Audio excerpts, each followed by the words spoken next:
Pounders, welcome back. Today we're going to be diving into the Eliminator contest. And now that I think about it, this is a contest I really feel like maxing. And there's several reasons why I think that could be pretty sharp here. In one here, the rake is 9.4%. This is one of the smallest rakes of any contest. If you guys want to join us, we're waiting on 5 for this room right here. So congrats, you got here early. You get rewarded. You might be able to be on stream in this draft.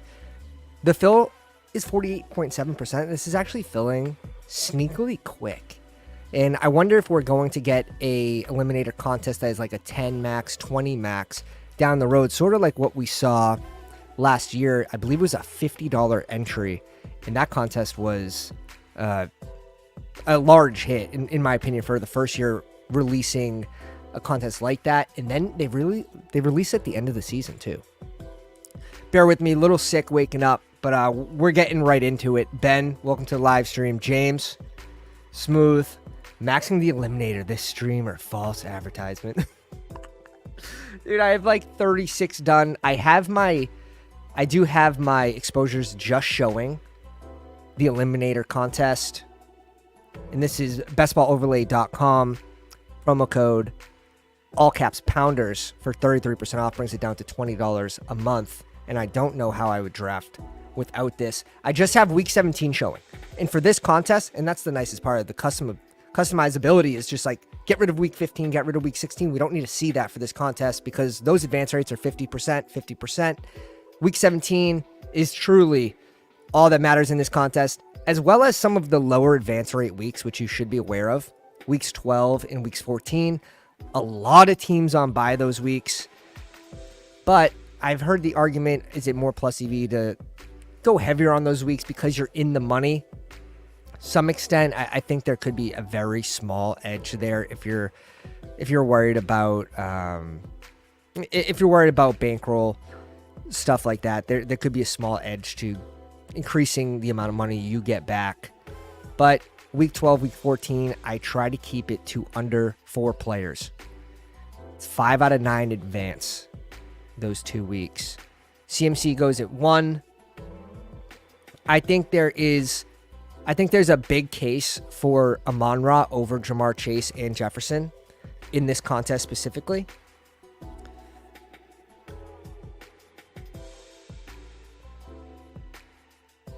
Let's see, how much lamb do I have? I have 6% lamb and 6% CMC, so sort of running bad on the 101s and 102s. We're going to lean into our take here for the Eliminator and bring in Amon-Ra. Someone that should have a high weekly floor and a pretty good ceiling to go along with that. Chase goes off at 5-0 fucks. Shout out to Zero. Shout out to Ace.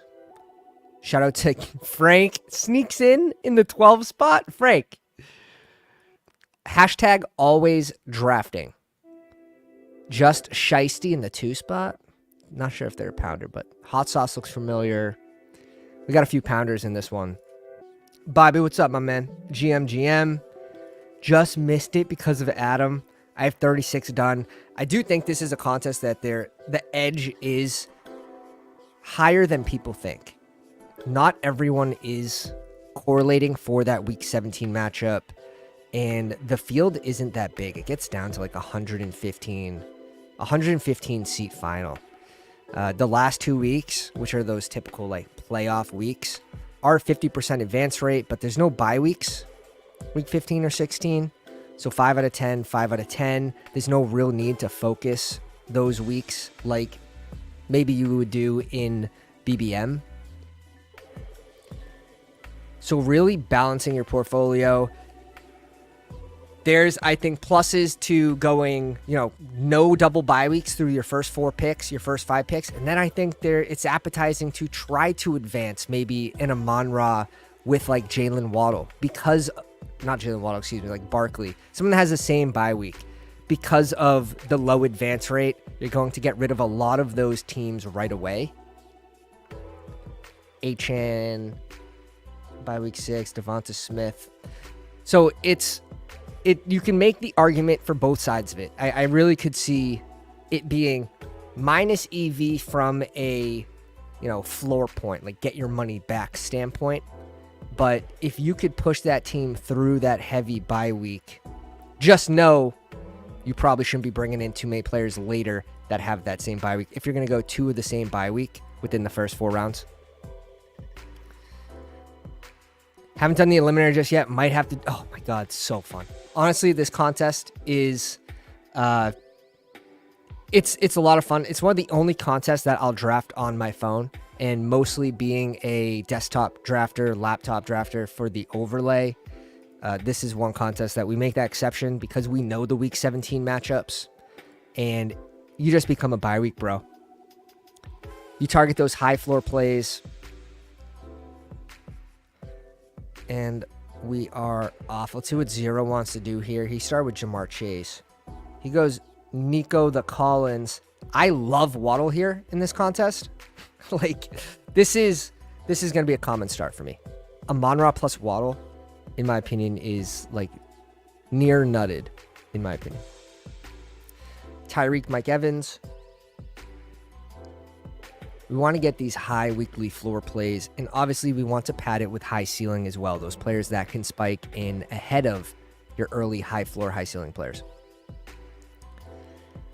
One that we mix in is like Waddle and Cup, right? Then you really have to focus on, okay, if we can push this team through bye week 6, which is an easier week to advance. It's an 8-person group, and how many? Top 6 advance. It's an easier week to advance.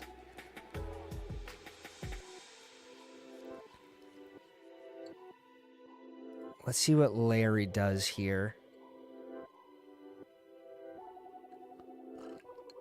The way I have these ADPs in my head is just completely different than how they're ranked on Underdog. I think that it is appetizing to target mid-round QBs or maybe 3 late QBs, as well as trying to stick to 2 tight ends. I don't want too many. Okay, he goes Devonta Smith, which I think is fine. Let's do this example of trying to advance a low advance rate Waddle Cup, and we'll see if we can recover. But if other people aren't doing it,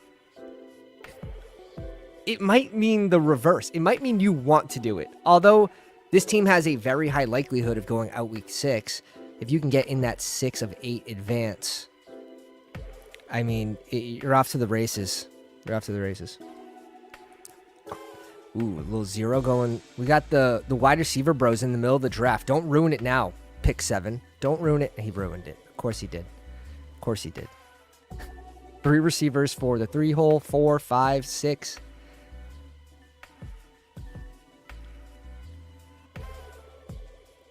So now the recovery starts now. Up in 12 picks. Pick 45 and 52. This is a contest that just feels super strong to go wide receiver heavy early. And then grabbing maybe 1 running back in the ETM Pacheco range, I think is fine. For us, we can't do Pacheco. We have to stay away by week 6, probably with the next, I would say with at least the next 2 or 3 picks to really recover. It's tough because some of those guys in the middle of the board, middle range here, like round 5 and 6, we like the bye week 5 guys. So being able to bring in one of those, I think, is fine, but stack bye week 6, 12, 14 buys, and then hit Kyron, Puka, Tank, Nico, and CJ. Easy game. Depends. CJ goes all over the board in this, and he's not someone that I want to take at ADP. He's not someone I think is a good value, a good advance rate piece at ADP 66. I really want to focus winning the flex in this contest, having a high weekly floor at flex, and then give me like 2 mid-round QBs. Give me someone like Goff. Like Goff would be clean. Goff and like Herbert, this range is nice. And then late QBs could be a really good value for advance rate pieces where you don't need that weekly ceiling. You just need that high weekly floor.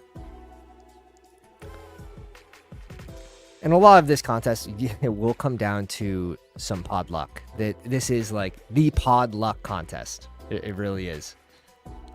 But I don't think that's a bad thing, especially if you're giving yourself every edge. I think a lot of people are probably not drafting optimally in this contest. Davis, what's up, baby? What's going on, man? Casey asks, how many weekly winners have we done so far? Yeah, in this contest and weekly winners, I think those are two contests that the edge is sneaky big right now. So these one-off contests that aren't the typical BBM, puppies, and they're filling, like, weekly winners is 40% full. Let's see how many we've done. 33. So we've done 33 weekly winners, and this will be 37 for the Eliminator. Okay. We'll gladly bring in Christian Kirk here. First bye week 12.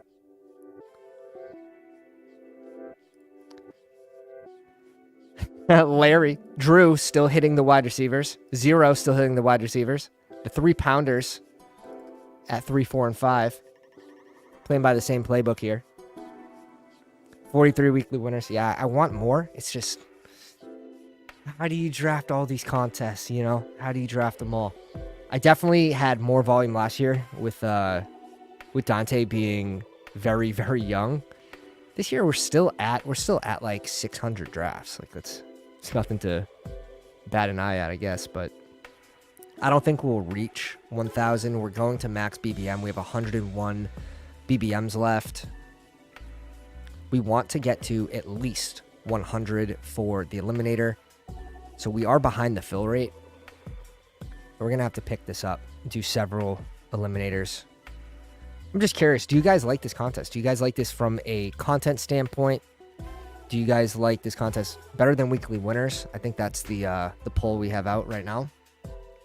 And Chris Godwin, welcome to the team, my sweet friend. My sweet friend. The recovery starts now, boys. We're not kidding. We're not kidding when I say we're not getting eliminated. There's no chance. Couldn't be us. Couldn't be us. 43 eliminators for Mario. Yeah, God, I love this contest so much. This is a contest that is fun to look at. Sunday night, same thing with weekly winners. Like after all your 1 o'clock, 4 p.m. games, if you're East Coast, those games are over and your battle royales are coming to a close. Then you check these. It's like, okay, how am I doing in Eliminator? How am I doing in weekly winners? It just gives you multiple sweats throughout the year. Yeah, my bankroll isn't that, and that's something that bankroll management's huge, especially if you want longevity or if you just don't care and you're hashtag gambler in it for the fun. And drafting is fun, but trying to find those edges and maybe finding ways to reduce variance. And that's where we mix in cash games. I'm going to do probably around 20 to 30, $25 cash games this year. And we've showed the pounders those rooms, and it's just wildly badgeless. And it's, yeah, you'll go into a room, and there'll be 3 dead teams, 4 dead teams. We showed off one room that had 7 dead teams. Like, it becomes a 5-person contest, and it pays out 3.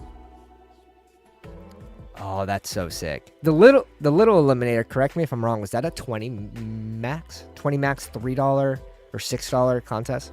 Something like that. I would love to pull data from the finals on that contest, but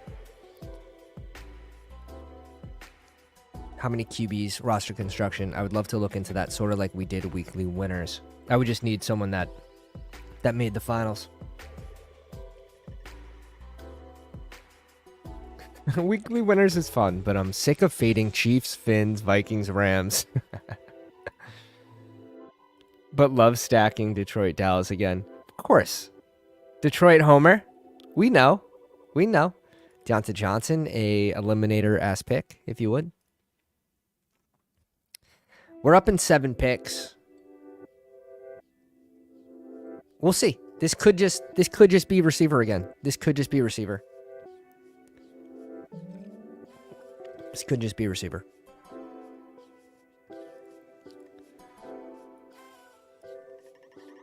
We're not interested in these QBs. Perfect QB pairing for this team would be Goff and Tua, right? I would probably want a third late QB. Goff and Trevor Lawrence, I think, is fine. Do you guys like the combo of Goff and T-Law or Goff and Tua? Or is it Tua and T-Law? Which of those three combinations would you prefer? Rashee Rice off the board is 65. He's someone that I think should go a little later than his ADP in this contest just because of the risk of missing games, even if it's 4 games. Not having someone in the 6th round for 4 games is going to be hurtful for advance rates. Ooh, he's got the Houston connection. Let's see if he brings in Stroud. He goes Mixon. I like the Mixon click. Do we just go Rome here? Bye week 7 is going to be really nice for this team. Bye week 7 is just going to be really nice for this squad. Not going to be super highly exposed to Rome, but a couple picks after ADP, someone we're a little less on for exposure-wise, and he's going to fit this build with the bye week 7. We could stop here. We most likely will, unless we add a very late wide receiver to this group. But now we can kind of dive into running back. And Kamara's someone I actually don't mind in this contest, whereas I'm full fading him in other contests. I'll get my 8% plus in this contest. Yeah, I figured. Yeah, it's got to be the Hawk Tua. It's got to be. Did you win any other big contests? Last year I came in 4th in the 101 Dalmatian. That was a single entry that came out very early in the offseason. We had a very heavy Detroit Dallas stack team. Sam Laporta, we had Chuba. We had some big hits in there on that squad. Came in 4th. 2 teams in that 40-team final had the combination of CeeDee Lamb and Devontae Adams, which is just, in my opinion, wildly unlucky. 2 of those teams of the 40 would have finished top 5 in BBM. Like, that's some pod luck. But we'll take a 4th place finish. The weeks that Amon-Ra doesn't get there, we'll take David Montgomery still in those touchdowns, not Gibbs.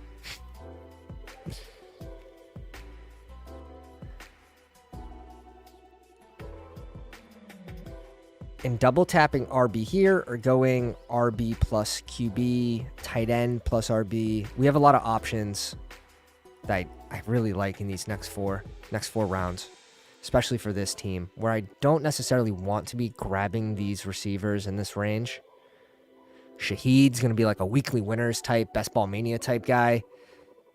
Palmer should probably be moving up the board. Palmer should probably be above Tyler Lockett, maybe even above Curtis Samuel in this contest. He's someone that should definitely be bumped way up. Myers, too. Myers is someone that we're going to be super... I wouldn't be surprised if that's... We're at 14%.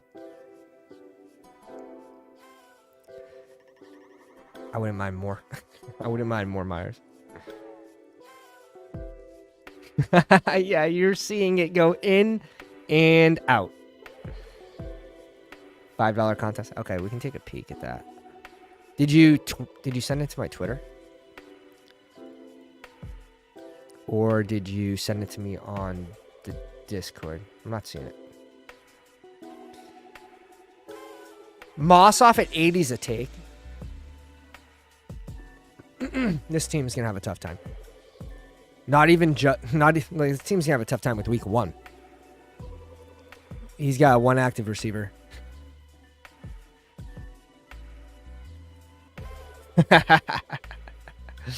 Yeah.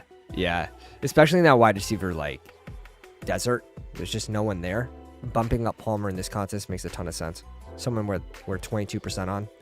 And as you can see, we have 0 Shaheed. It's just because of the range that he goes in. I'd rather go one of these QBs. I'd rather go Njoku over Shaheed. Kyler off the board at 86. Joe Burrow, 87. Nice.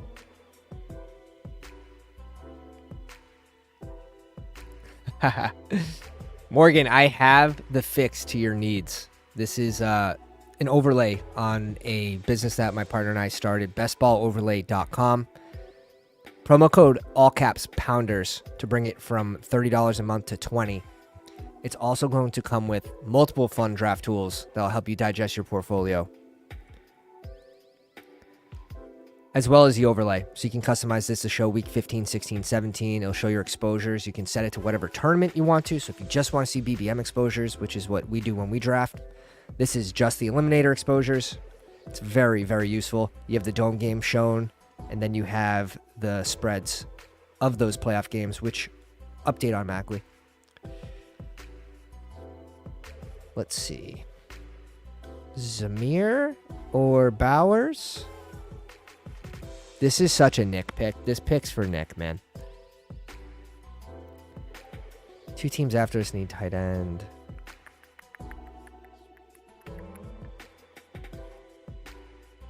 Bye week 10 is so nice for this team, too. We get him a few picks after ADP. I'm actually overexposed to Zamir White, which is surprising to me. Yeah, Morgan, the overlay it's incredibly worth it. Raheem Mostert off the board at 94. Yeah, we got to stay away from those bye week 6s. Kind of glad he's off the board, but I do like the Mostert click in this range. Definitely need more Mostert. I'm at 3%. You know, this is a good question. Do you think you'd need 3 QBs? I would not say at least. That's at most. Because at the end of the season, like week 17, you made it. Like, congrats. You don't want to have 4 QBs. You have 3 dead roster spots. Like, it's still going to be a 115-person final. So, without injuries to your roster, saying you have 4 QBs, you have 3 dead roster spots, you can only start 1 QB, is extremely... It's not impossible, but I don't love that. The variance of QB scoring, I don't mind just grabbing 3 and stopping there. It could be 3 late guys. Give me Geno Levis and Drake May, Geno Levis, Derek Carr. Even those guys that go super late like Russ. Oh, man. I want to bring in Sutton here so bad. This is going to open up Bo Nix, which we're trying to get more of in our portfolio. Bye week 14 works really well with this team. I also like running backs in this range. Let's bring in running back. Oh, man. We don't need Sutton. We don't need Sutton here. We don't need Sutton. We have 6 receivers. Chill. How can I get you the data? Yeah, that's the thing. I'm not entirely sure. I'd have to dive in myself. It's just what I would be requesting would probably take pretty long. How big was the final? How big was that final? Because it might not be too crazy to chart out. Let's go. I said I'm thinking about making a video about it. Would be my first fantasy video. Congrats, dude. Welcome to the content game. The hardest part is getting started. It really is. And if you guys are enjoying the content, go down, slap the like on the live stream, hit the subscribe button. We're going to be doing a 24-hour live stream at 2K subs. We're on the way, but we need your help.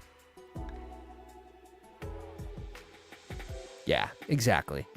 Would you say it's not as vital to draft boom or bust guys? Yeah, it's going to be like weekly winners, even Bestball Mania, a little more. Just trying to advance, exactly. But you want to balance, right? Like, I'm not going to be bringing in Tyler Boyd with this team. Like, what does Tyler Boyd do for this team? So now that I have this strong base, I will target someone that I think can spike into this lineup. So it's a balance of who do you have drafted, what do you need, like a late round pick like Demarcus Robinson. Do you have a bunch of rookies? Like Demarcus Robinson would be, in my opinion, a great pick. Maybe not for us because we have this bye week 6 thing going on. We have Cup. It's only 6. Oh yeah, that'd be. Morgan, are you in the Discord? Let me link the Discord in the chat for everyone. If you guys aren't already in this, first off, what are you doing? This is where we all hang out off stream. Super active. I think there's 350 plus members in there. Great resource for filling drafts. Great resource for riser and faller information. Everyone's sharing information. It's been one of my favorite parts about starting a YouTube channel. Goddard off is a take. Yeah, he's got Jalen Hurts. So again, more like with that tool, like you're gonna see that QB correlation. It's going to show you in the player pool those correlated picks, as well as the bringbacks for your QBs. So this is a week 17 bringback underlined, but he already has his double stack bringback in Dallas, and the double stack with Hurts. Really clean by Frank.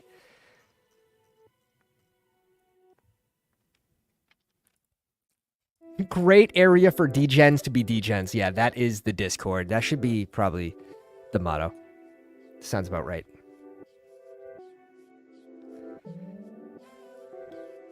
All right. We have a 0-3-6-0. And I'm going to have a ton of teams that look like this. It's where do we think we can get Goff now? 124? This guy's got 2 QBs. Larry has none, but will he bring in a naked Goff? I don't think so. Will the second spot bring in Goff? I don't think so. So you're seeing Shaheed fall in this contest, which in my opinion shows that it might be a little sharper of a room. He goes at 115, which feels about right. Right by Shakir and AD. We're going to have some options at QB here. So pushing QB or double tapping QB here. Let's start off with the T-Lock click with Christian Kirk.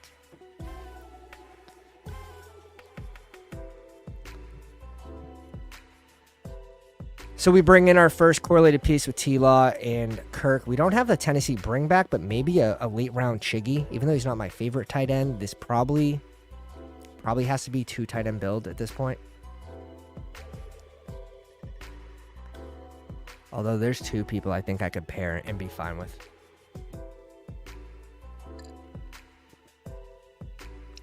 Grabbed an ice cube. Huge mistake.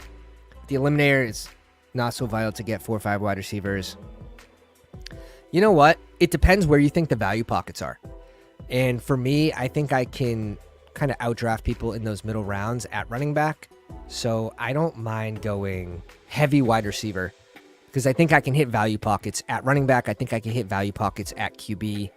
Tight end's a little shaky, but that's a position that, it's pretty hard to predict from year to year, especially being so heavily reliant on touchdowns.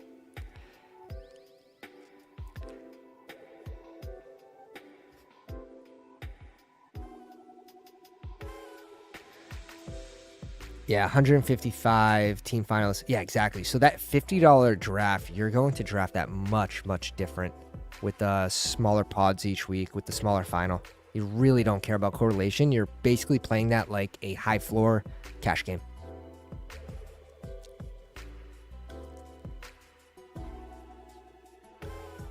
I like the goof pick here. And then we're done at QB.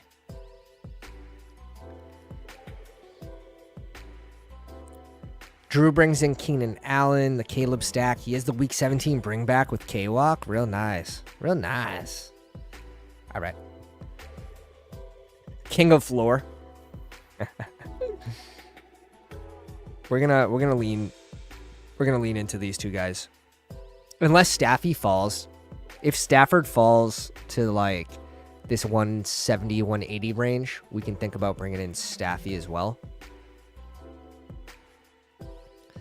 And one thing that I might do in like the middle of these draft rooms, if I have like a down week, like by week 5, we're looking like we have 3 players on by week 5. We have just 2 on 6. sometimes I'll look up the game. Like, who's Jacksonville play week 5? If it's one of those top 3 defenses, I think it's going to be a low-scoring game, I might bring in a third QB. Because what week are you most likely to be knocked out? It's going to be your heavy bye week. So making sure that you have good replacement points. If you can do it on the fly, another advantage to drafting on the PC is just a little easier, a little quicker to do that. 0 RB just, it just hits all over the place. It hits all over the place. I also love hero running back builds, though, around the Eliminator. Zeke is someone that should probably be going 15 picks earlier. We're at 33% Zeke, so we come off the click in this one. If I felt we needed running back here over QB, we definitely would have gone Zeke in this spot. Again, bye week 7. It's one of those softer bye weeks. Usually doesn't mess up the team all that much. It would have been our second guy.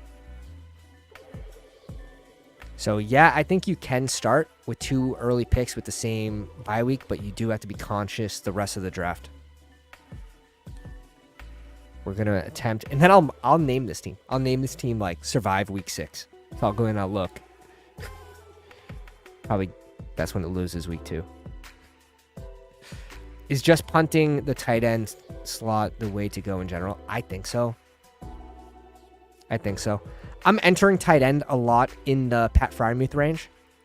Grabbing Pat Fry and like Hunter Henry. I think you can do it with one of these elite tight ends, but you run the risk of just a flat tight end scoring week. And then you're spending, a top 5 round pick.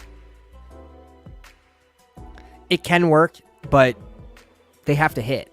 They have to hit. Trey McBride, Dalton Kincaid are 2 players that I'll mix in. Evan Ingram, I like Kyle Pitts. Jake Ferguson even. I'll mix them in. Yeah, we have some really, really good weekly winners videos out on the channel. If you go to my homepage on YouTube and you just scroll down, we have a separate section just for weekly winners. Those data contests that we came out with. There was 2 pods that we basically did where I pulled the top 10 teams each week, weeks 1 to 17, 170 teams in total, and pulled like 23 data points. And then Best Josh in the Discord made it look all pretty. First video, audio's a little shot because Nick had some microphone troubles. He had to switch to a backup mic. And it sounded like he was in the fish tank. But the second video, audio's clean. And there's so much good shit that you can pull from those. This is looking pretty RB-ish to me here. Kendre, Marshawn Lloyd, even Rico here.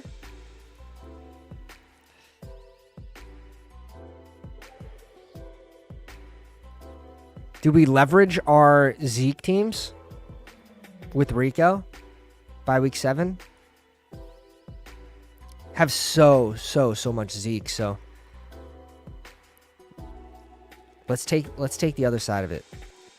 Especially if we think this is going to be some sort of, even if it's like a 70-30, 65-35, you're probably going to want Rico in this spot with the chance of him becoming the RB1 if there's an injury.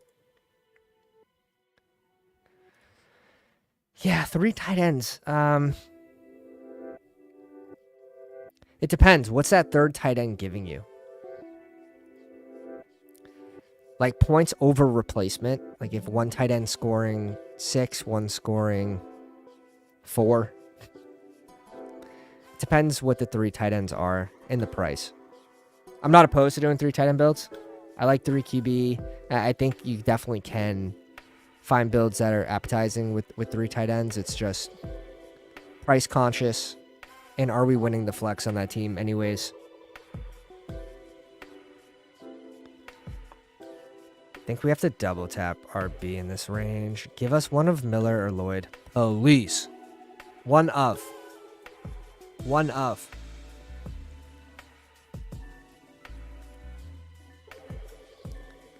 Does the math work against stacks?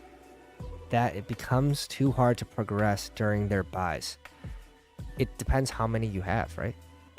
Ooh, oh, okay. The Hunter Henry clicked. Obviously, one of our late round guys. Bye week 12 is looking fine. We only have one player on bye week 12. Now 2, which is cool. 10 picks after ADP on Kendre. Drew goes Hunter Henry here, which I'm surprised over the Komet stack. You still want to be correlating. That's the thing. So how many, you don't want to like super stack, right? If you have like 5 players out just on one team, it's, you know, obviously depending on price too. Some of these cheaper offenses you can super stack. But what's the rest of the team looking like? You don't want more than, geez, I probably don't want more than 4. If you're getting to that range of 5, it can't be bye week 12. It can't be bye week 14. And then is it your late round picks? That's another thing to look at. Like, do I have my top 2 running backs and my top 3 receivers, top 4 receivers not on bye, and the rest of the team maybe is a heavy bye week? So each team is really different. Yeah, he's getting some steam as being one of the most improved players, along with Chase Brown this offseason.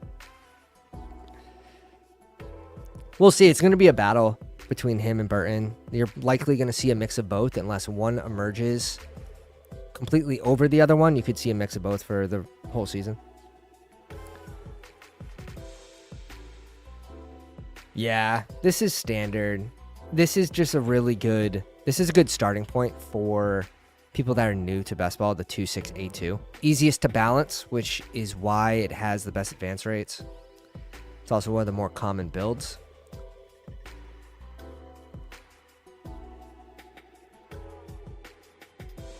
All right, let's read her off. We have a 2-5-6-0 with T-Law, Goff, David Montgomery, White, B-Rob, Dowdle, Kendra Miller, the Monroe Waddle Cup, Christian Kirk, Godwin, and O'Dunes. We do see, where did, I'm assuming Staffy went to the Puka team? Staffy went to the Puka team? Okay. So we'll that likely solidifies us staying at 2 QBs unless Baker was to fall very far.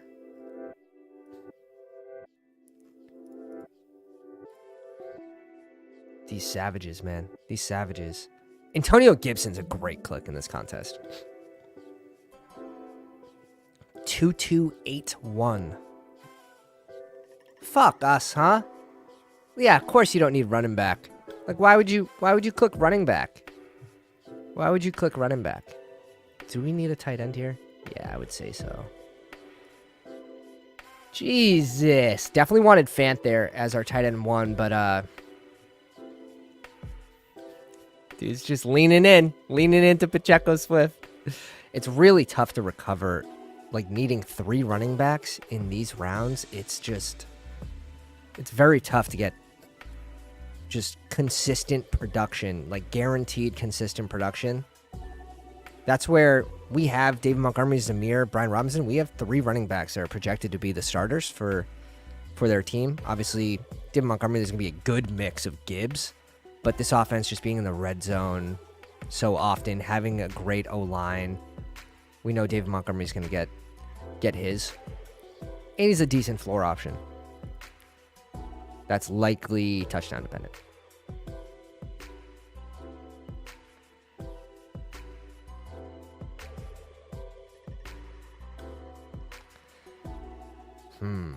I like Douglas here as our last receiver.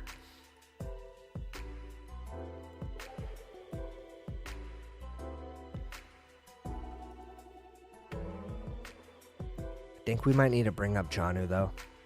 We're going to get boxed at tight end, and it's going to be it's going to be extremely gross if that happens. It's going to be extremely gross. If this was Fant, if K. Dotton was Fant, we probably go Douglas here. But one more tight end. We can do 1 running back, 1 receiver. So end up with a 2-6-7-3. I don't think we need 7 running backs here. I think there's going to be diminishing returns if we add a 7th running back, especially at the end of the draft. We're going to be drafting a lot of zeros, in my opinion, like in this range. But Shipley, someone I like. Keaton Mitchell for end of season upside if you think you can house him. Madison's tough. Madison wouldn't work for us because we have Zamir. So being conscious of those handcuffs. Oh, God. There's at least one person in every draft. I would say that's pretty safe. There's at least one person, and you can go through. And this is what I did 2 years ago, 3 years ago when I started playing on Underdog. When it was just cash games. There was no battle royales. Like, you earned your badge through drafts. Like, in the draft room, long drafts. I would go through each draft, and I was a cash game king. 44% ROI. I would go through and I'd look at the team builds. And it's something I still do. I'll go through, I just do it less because I know there's suboptimal drafters in these pods. And I would compare teams against mine just to see how I was doing and then project where I would finish, and I would label that team. And then going back at the end of the year and seeing how close you were to being correct. In cash games, I think that's really fun. In a contest like this, it doesn't really apply. But there are suboptimal drafters. And especially July and August, you're going to see some wild, wild things. What's this 1-3? So this is a double hero running back build, but the next running back is Jalen Wright. A lot of rookies. 3 tight ends with Pitts and Bowers. It's so like this is one team that I would say is definitely gonna hurt to advance.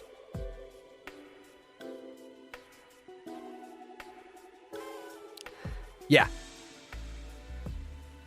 So these are my exposures. This is for 37 contests in the Eliminator. And these are being shown by bestballoverlay.com. Promo code all caps pounders for 33% off. And when it shows none, it means I have 0. Husky! I'm new to this channel. I like it so far. Why should I buy the overlay? Well, if you're spending, I would say if you're spending $500 or more on Bestball, it is 100% worth grabbing the edge of having an overlay, being able to balance your portfolio on the go, see your exposures, make sure they match your player takes. Can't tell you how many times I'll be in a BBM draft and I'll set my exposures just to BBM because that contest is important to me. I'm maxing it. It's $37.50. It's a big investment. I want to make sure my exposures match my player takes. It's very hard to keep track of your exposures on every single player. So I noticed the other day that I had like 6% quorum. Well, I'm fading Kyron for the quorum take. Let's make this pick. So I want to make sure that reflects in my portfolio. I kind of just want to go Juwan Johnson here.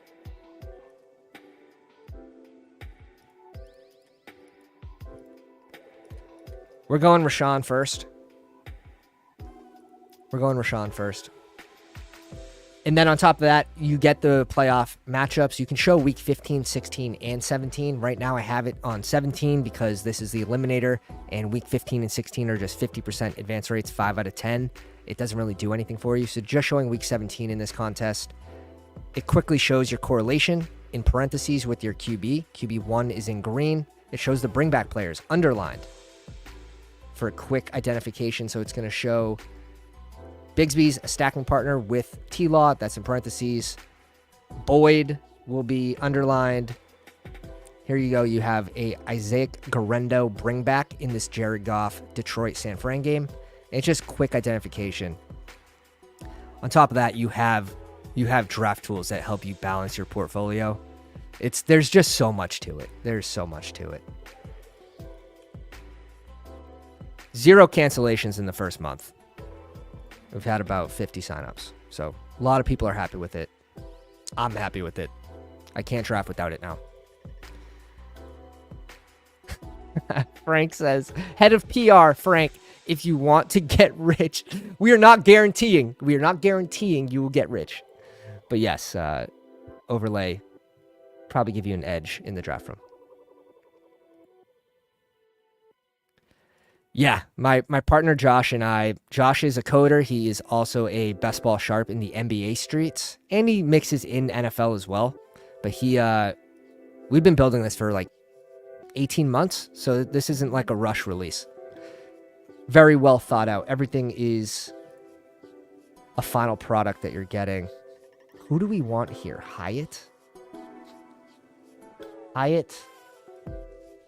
Juwan Johnson's probably important to grab right now.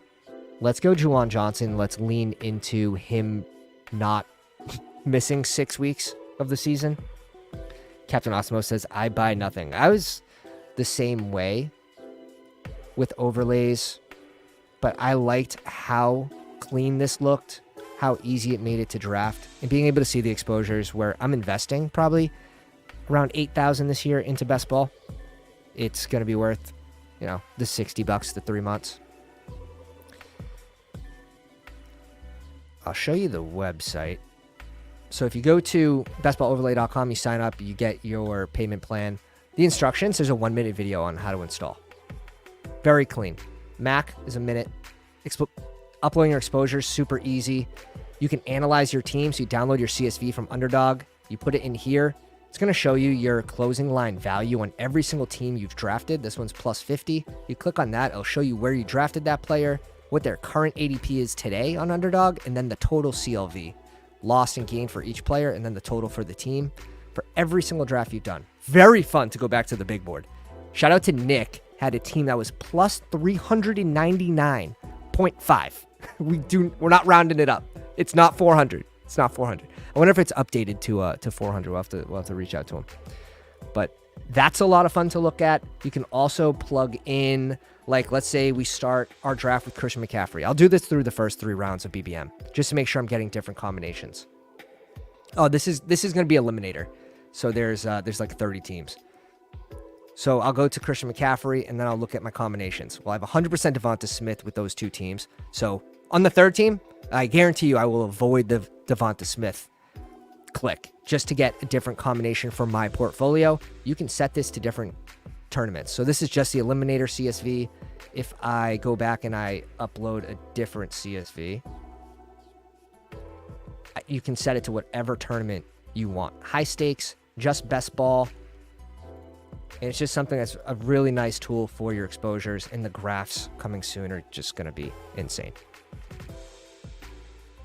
So I definitely think it's worth the $20. It's definitely. I'm a spreadsheet bro. Yeah, this is going to save you so much time. It's not even funny. We have spreadsheet bros thanking us.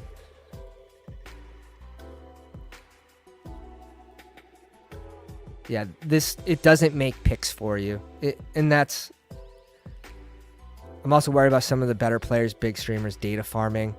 Our data is not collected internally. But yeah, some do. The Aiden O'Connell click from Hot Sauce 720.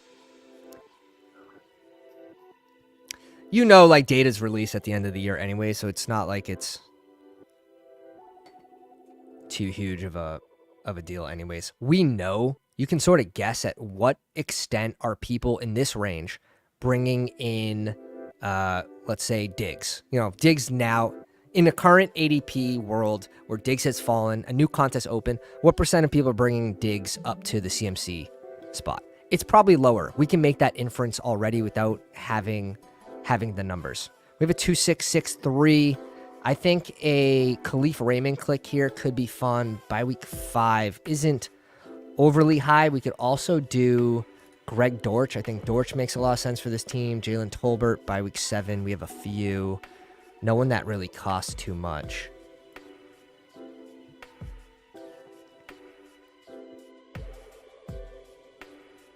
let's go Tolbert in this spot, and let's fade the people that say, damn, what's his name? Not Flournoy, because I think Flournoy actually might have a better chance than Jalen Brooks, but Jalen Brooks was someone that was a healthy scratch like all of last year. So some of the coach speak where Jalen Tolbert was actually on the field splitting time with Gallup, I'd rather just lean into Tolbert here.